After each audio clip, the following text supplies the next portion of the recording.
एका पित्यानं आपल्या मुलांना पत्र लिहिलेलं आहे. माझ्या प्रिय मुलांनो, ज्या दिवशी तुम्हाला मी म्हातारा झालोय असं वाटेल त्या दिवशी तुम्ही स्वतःला धैर्य आणायला हवं आणि मला समजून घेण्याचा प्रयत्न करावा. जेवताना माझ्या हातून काही सांडलं वास मला व्यवस्थित कपडे घालता आले नाही तर माझ्या मुलांना थोडं धीर द्या. ते दिवस आठवा जेव्हा मी तुम्हाला शिकवण्यासाठी किती वेळ घालवत असे. मी कधी एकच गोष्ट वारंवार सांगू लागलो तर मला अडवू नका. माझे म्हणणे ऐका. तेव्हा तुम्ही खूप लहान होता तेव्हा रोज रात्री एकच गोष्ट वारंवार सांगायला सांगत असत आणि मीही तुम्हाला झोप येईपर्यंत तसेच करीत असे. जर मी कधी स्वतःला नीट स्वच्छ करू शकलो नाही तर मला रागवू नका. ही किती शर्मेची गोष्ट आहे असे म्हणू नका.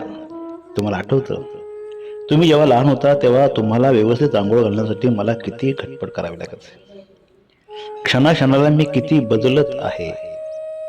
जर मी नवा रिमोट मोबाईल वा कम्प्युटर चालवायला शिकत नसेल तर मला हसू नका. थोडा वेळ द्या. कदाचित हे सारं चालवायला मला येईल. मी तुम्हाला आयुष्यभर किती आणि काय काय शिकवत राहिलो. व्यवस्थित जेवा, नीट कपडे घाला, उत्तम माणूस व्हा, प्रत्येक संकटाच्या हिमतीने सामना करा. लक्षात आहे ना?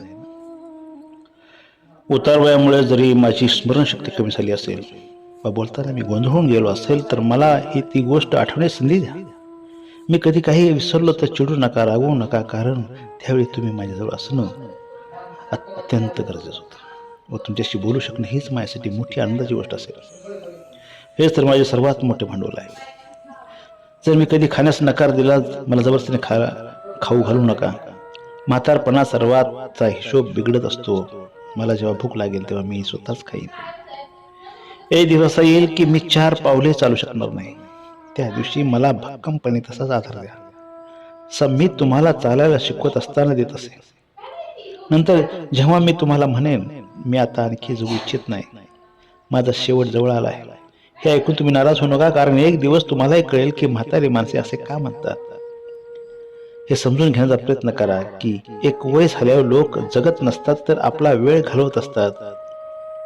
एक दिवस तुम्हालाही कळेल. आपल्या साऱ्या अपयश चुकानंतरही मी नेहमी तुमच्या भल्यासाठीच देवाकडे प्रार्थना केली.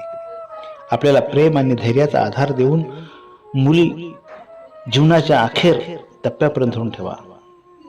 तुमचे प्रेमळ हास्यच माझा आधार असेल. माझ्या लाडक्या मुलांनो, मी तुमच्याजवळ सर्वात जास्त प्रेम केलंय हे कधी विसरू नका. तुमचे बाबा.